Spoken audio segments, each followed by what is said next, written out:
Saludos caníbales, bienvenidos al segundo episodio del canal Caníbal. Como se imaginarán, todavía estamos celebrando las reacciones al primer episodio. Gracias por los comentarios de apoyo y de elogio al canal. También nos alegra los comentarios que añadieron información sobre la tradición oral jíbara de la sierpe. Por ejemplo, Colorina Herrera nos comentó vía Facebook: mi abuela materna nos contaba que antes las sierpes caminaban y tenían alas, y que cada 12 meses volaban todas a una isla de las culebras. Puedo decirles que ya conocía el dato de la isla de las culebras, pero no conocía la medida de tiempo de los 12 meses. Definitivamente esto añade una piecita más al gran rompecabezas de los misterios sobre las culturas antillanas precolombinas. Asimismo, Alberto Bonilla, también vía Facebook, nos comentó lo siguiente: es un poco diferente a cómo me lo contaron en Orocovis, pero en las dos la sierpe echa limas y les sale alas. Por otra parte, el escultor Javier Orfón nos compartió una foto de uno de sus trabajos y adivinen de qué.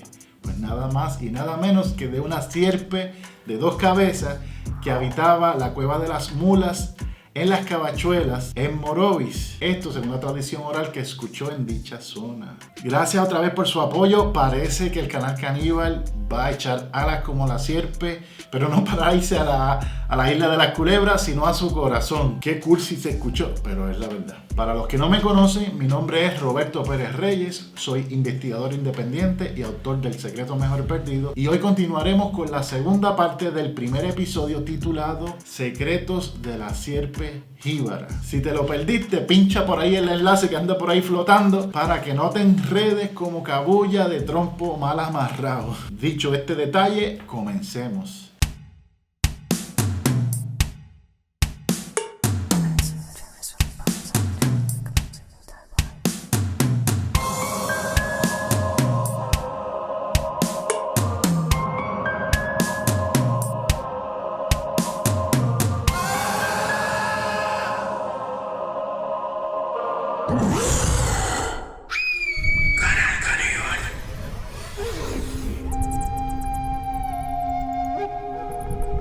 En el episodio anterior comenzamos con la ingeniería en reversa del relato mitológico de la sierpe que me contaba mi abuela paterna. Explicaba que dicho relato, al igual que otras versiones contadas relatadas en Puerto Rico, nos permitía decodificar los pasos o metodología de aprendizaje de la organización iniciática caníbal. Recordemos que mi abuelita me contaba que en su evolución para convertirse en un dragón de 7 cabezas, a la sierpe le crecían 4 chambones o patas. Esa palabra rara chambones, que puede traducirse como patas, pies, zapatos, etc., es una palabra de origen indígena y no una deformación de la vieja marca de zapatos Champion, como han sugerido algunos etimólogos. Para esa marca de tenis, los jíbaros usábamos la palabra champio. Lo más interesante de esta brega es que la palabra chambón tiene otros significados igual de importantes. Esos otros significados revelarán por qué puse 4 colores en los chambones en la explicación del primer episodio. Sin embargo, debo aclarar que la recuperación de sentidos de la palabra chambón en lengua indígena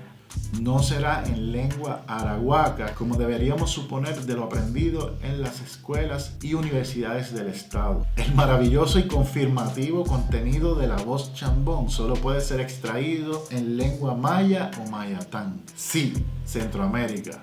Sí, Guatemala, Honduras, etcétera, etcétera, etcétera. Ahora, para que entiendan un poco mejor lo que conversaremos luego, voy a traer otro microcurso.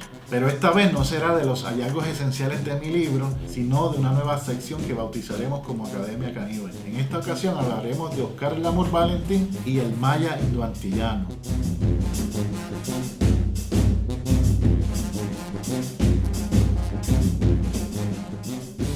Sé que ya les referí que los relatos de mi abuela me estimularon a estudiar la mitología y el arte de las culturas más famosas de la antigüedad y descubrí que en su paralelismo existía la posibilidad de encontrar un lenguaje común globalizado. Sin embargo, gracias a la versión ñoña y flaca que aprendí en las escuelas sobre el indio caribeño, tardé muchos años en prestarle la atención debida a nuestra mitología autóctona. Me da mucha vergüenza decirlo, pero la visión que tenía de mis ancestros indígenas realmente era muy pobre. Estaba tan eurocéntricamente adoctrinado que jamás me pasó por la mente que los antiguos caribeños, ancestros del jíbaro, estuvieran participando de un drama iconológico y educativo tan importante. No fue hasta que fui víctima de un robo en los antiguos videoclubes cuando por fin pude abrir mis ojos. El susto de madre que me dio un enorme revólver en manos de un pillo chiquitín fue lo que me hizo pensar en la posibilidad de tomar clases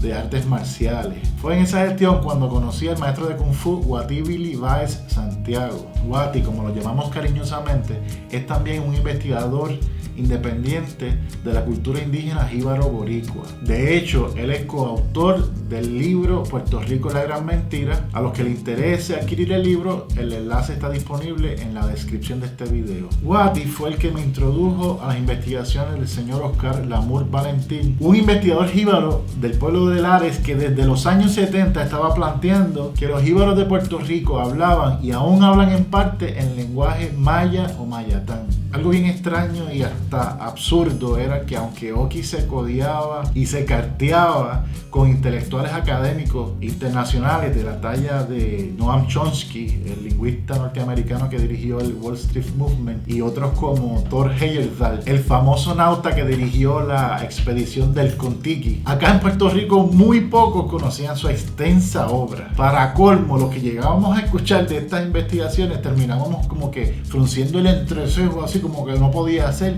y parando la bemba, incluyéndome. Que los jíbaros boricuas hablan en maya. Después de esa pataleta típica que le da a los investigadores que pivotean ensimismados en las culturas occidentales, tuve que someter a prueba la metodología de Oki. Con la metodología de Oscar buscaba yo sacarle algún tipo de néctar informático al lenguaje mitológico del Caribe. Para sorpresa mía, mis investigaciones salieron de un embudo en el que estaban y agarraron tracción 4x4, y fue entonces cuando pude extraer miles de datos importantes de mi investigación. Pero antes de darme la pata y traer el significado de la palabra chambón en lenguaje maya, veamos lo que significa eso de darse la pata para que perciba lo acertada de la propuesta de Oscar Lamour Valentín. Sí, porque parece que los boricuas somos los únicos hispanoparlantes que nos damos la pata cuando se trata de presumir. Dice el diccionario de elementos del maya yucateco de Suadech y los demás, publicado en 1970, que la voz pata significa presumir. Si esto fuera un juego de dominó, definitivamente que Oki nos dio un capicú con sus planteamientos, dejándome en chiva, obligándome a ponerme un lagartijo en la oreja, o mejor un pinche. Claro, porque me da miedo ponerme un lagartijito que me agaje la oreja como un pitbull. Pues como me decía también mi abuela y otros jíbaros por igual, cuando el lagarto muerde, no te suelta hasta que truene. Y esas palabras extrañas que se usan en Puerto Rico dentro del juego de dominó, capicú, chucha, chiva, guagua, que no tienen ni el más remoto viso de venir de las lenguas romances. Exceptuando, claro, esta capicúa que tiene doble significado, porque en catalán capicúa significaría rabo con cabeza. Pero que en maya jíbaro el mismo conjunto de sonidos se puede traducir como mano divina o mano santa. Y por eso el planazo que da el jugador cuando mete un chuchazo y gana la partida, dejando al otro en chiva. Y hablando del doble cero, la chucha, ese nombre que le han puesto los jíbaros a esa piedra o ficha, podría recomponer en maya las palabras shu y sha, que transliterado al español sería algo así como calabazo o frasco roto o lisiado, pero que traducido al español sería conjunto vacío, porque a los frascos rotos se les sale el contenido. ¿Y qué decir de su opuesto, el doble 6? Sepa que en algunos pueblos de Puerto Rico al doble 6 se le llama guagua. En maya su reconstrucción sería huac, huac, porque huac es la voz para el número 6. Asimismo, chiva o chival significa mordida en maya, y por eso que aquel que se queda mordido, o sea, sin acumular puntos, se ponga el pinche o el lagartijo para que le muerda la orejita, compay. La próxima vez que usted se siente a jugar domino en un cuarteto como el de los 4 gemelos del mito indígena, de esos 4 gemelos yo no he hablado todavía. Por eso apunte lo que va para otro episodio. Allá con las 28 piedras o fichas. O sea, con 7 dominós en la mano, como los días de la semana, como las cabezas de la sierpe o los colores del arco iris, usted se va a recordar de este episodio. Y hablando de 4 gemelos, volvamos a la definición de chambones y cómo esta nos revela aspectos cosmológicos del conjunto criptometafórico de la sierpe jíbara. ¡Qué palabrota! Criptometafórico. Volvamos a los significados de la palabra chambón que podemos recuperar en maya. ¿Qué tal si volvemos a retraducir al lenguaje maya los conceptos e ideas más importantes del relato de la sierpe? Primero, podemos rescatar directamente que la palabra para zapato en maya yucateco es chanab. Si le quito la segunda A, tenemos casi toda la palabra chambón. Con esto sería suficiente para probar que mi abuela estaba pronunciando una palabra en maya. Sin embargo, para llevar esto al próximo nivel, tenemos que profundizar un poco más. ¿Qué tal si retraducimos al maya los conceptos más importantes dentro de ese relato sobre la sierpe? Comencemos con la espina dorsal del relato de la sierpe. O sea, comencemos a retraducir el concepto o la idea culebra o serpiente. El nombre genérico de la serpiente o culebra en las distintas lenguas mayas puede variar entre chan y can. Ahora vayamos al concepto del número 4. ¿Cuál es la palabra para el número 4 en maya? Pues también varían entre chan y can. Otro concepto importante dentro del relato de la sierpe son los colores. Pues en maya la palabra para teñir es bon. Como que está saliendo algo, ¿verdad? Si casamos los conceptos serpiente y color, algo así como decir serpiente color, tendremos la palabra cambón o chambón. Asimismo, si casamos el concepto del número 4 con el concepto del color, algo así como decir 4 color, tendremos la palabra en maya cambón o chambón. Ahora tratemos la palabra chambón como si fuese castellano, que es lo que le ha pasado a muchas palabras jíbaras, y pongamos un sufijo para hacerla plural, es decir, añadamos la ES al final de la palabra e incluso añadamos reglas como que no se puede tener una N frente a una P o una B, cambiándolo por una M, y al final tendremos el resultado de la palabra chambones. Sé que ya muchos se percataron que la palabra caníbal lleva can dentro de su expresión, pero les comento que esto es tema exclusivo de otro episodio. Por eso les sugiero que le den like, que se suscriba y que le dé un macanazo a la campanita para que le notifique cuando subamos los próximos videos. Pero si la desesperación lo consume y no puede más, pues le sugiero que adquiera mi libro El secreto mejor perdido. Abajo está el enlace, o que consulte su librería local favorita. Volviendo a los chambones de la sierpe, ya confirmamos por qué usé los 4 colores que usé en el episodio anterior. Ahora, ¿por qué usé los colores rojo, amarillo, blanco y negro? Pues le comento que es tema exclusivo de otro episodio. Por lo tanto, pasemos a lo prometido en el episodio pasado.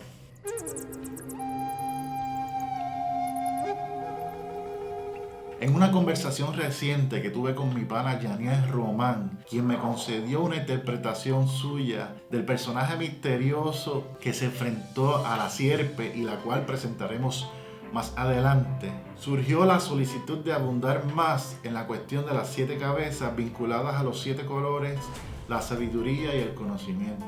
Aparte de explicar que el crecimiento de las cabezas refiere el desarrollo de distintas disciplinas del saber, el asunto de los 7 colores es vagamente parecido a la otorgación de cinturones de colores dentro de las artes marciales.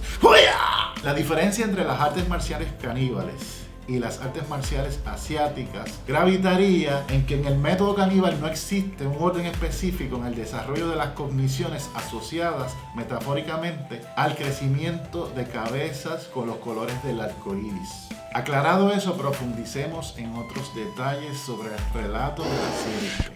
¿Cuántas veces no hemos escuchado decir a alguien sobre la inteligencia de otro? ¡Ay, bendito, muchacha! Si esa nena es brillantísima. Y a veces hasta escuchamos, mira, ese chamaco promete, se ve que tiene aceite en la lámpara. Pueden percibir cómo los seres humanos hemos creado la relación simbólica entre la luz, el fuego y la inteligencia, sin importar aún si la luz es artificial.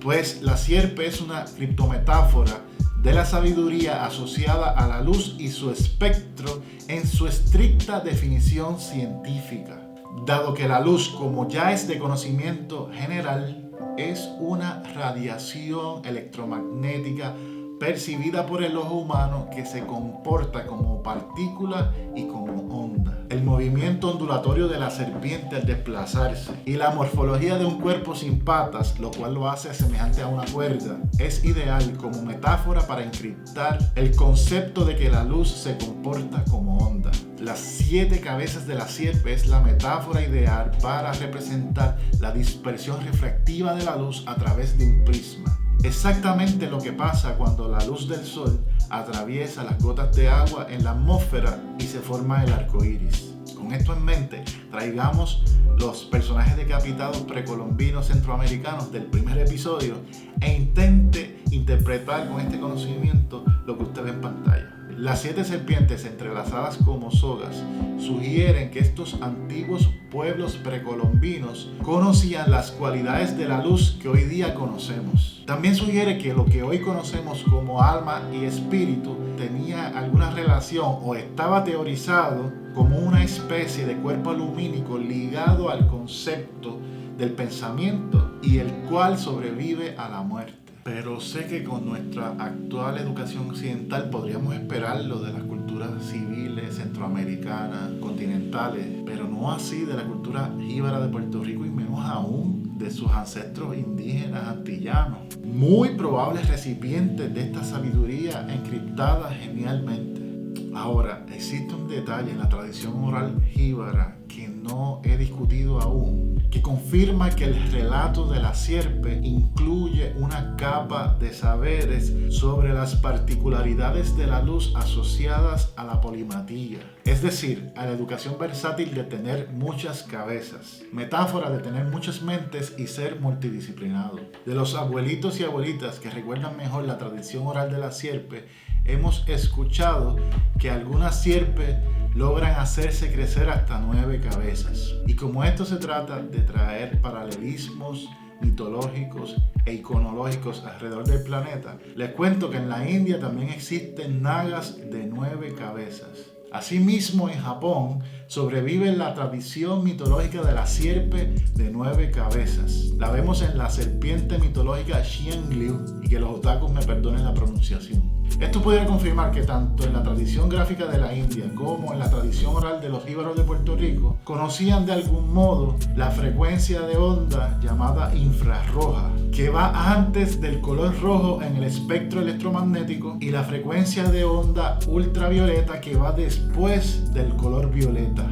¡Y a rayo, lagarto sea! ¡Qué clase de liga dispensaban estos jibaritos menospreciados por algunas historiografías! Ahora, para pasar a otro dato sobre la sierpe que probablemente le haga volar la cabeza, traigamos a la mesa de trabajo otro versículo del Apocalipsis que me permitirá hacer un pie forzado transicional. Dice Apocalipsis 5:6: Y miré y vi que en medio del trono y de los 4 seres vivientes y en medio de los ancianos estaba en pie un cordero como inmolado, que tenía 7 cuernos y 7 ojos, los cuales son los 7 espíritus de Dios enviados por toda la tierra. Entonces, por ahora, ¿qué nos llama la atención del pasaje bíblico? Pues la referencia con el número 4, con los 4 seres vivientes, y la referencia número 7, cuando se habla de los 7 espíritus de Dios y los 7 cuernos del cordero. Entonces, con este pie forzado, déjeme contarle que existe un objeto ritual y simbólico muy antiguo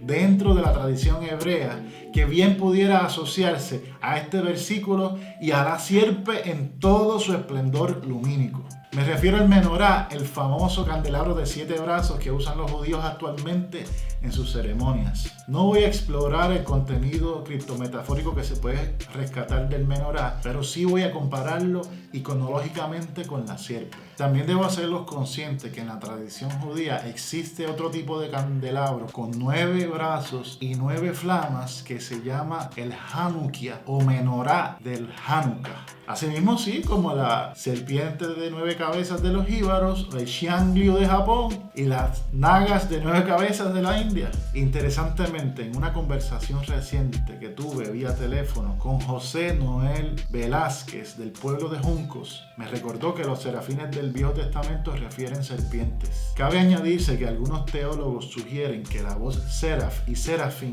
pueden traducirse como serpientes ardientes o serpientes de fuego. Aún si no estuviese de acuerdo con la definición, de todos modos, la mayoría de los teólogos concuerdan que los serafines están asociados a la sabiduría y el conocimiento. Si tiene duda de eso, póngale el sufijo ente al final de la palabra seraf y verá la huella etimológica de la palabra castellana serpiente. Seraf, ente, serapente, serapiente, sapiente, serpiente. Al traer estos paralelos iconológicos y mitológicos, no necesariamente estoy apoyando o certificando la hipótesis que plantea que algunas tribus de Israel colonizaron las Antillas y modelaron a la cultura indígena y a sus descendientes, los jíbaros boricuas. Mi opinión es que los inventarios simbólicos mencionados comparten una fuente común o cercana y no que son exactamente los mismos códigos de encriptación. Tampoco descarto la posibilidad de que uno al otro se hayan influido en periodos precolombinos. Para que nos dejemos de centrismos engringolados, les traigo una foto de una pictografía de Siberia de unos 5.000 años de antigüedad, en el cual se observan básicamente todos los conceptos que hemos traído hasta el momento. Le agradezco a MistWolf5 por enviarme la foto vía Instagram. Sé que le debo dos aspectos prometidos en el episodio pasado acerca de las sierpes. Uno de ellos continúa pivoteando alrededor de la luz, pero no de lámparas, candelabros o velas. Echemos alas ahora hacia las estrellas.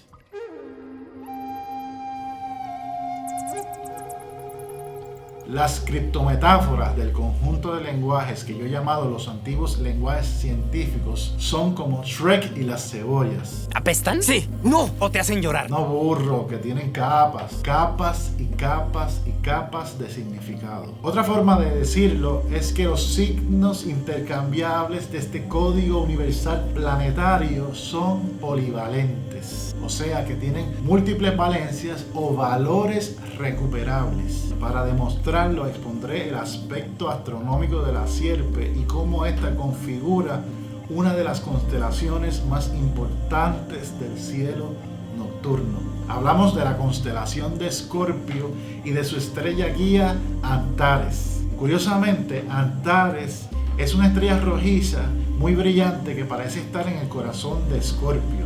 Por eso no debe parecerles extraño que el dragón de 7 cabezas que aparece en el Apocalipsis sea de color escarlata, es decir, de color rojo.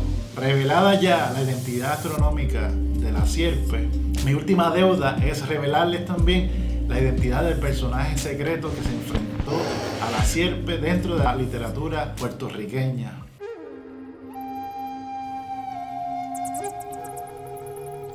En la antigua Grecia fue Hércules el que enfrentó a la sierpe llamada Hidra. En la antigua India fue Buda el que fue asistido por la sierpe llamada Mukalinda para encontrar la iluminación. Pero en Puerto Rico, la sierpe fue enfrentada nada más y nada menos que por Juan Bobo. ¡Batángana! Si usted quiere conocer los detalles de esta batalla campal entre Juan Bobo y la sierpe, no se pierda el próximo episodio del canal Caníbal. Hasta pronto, mis panas caníbales.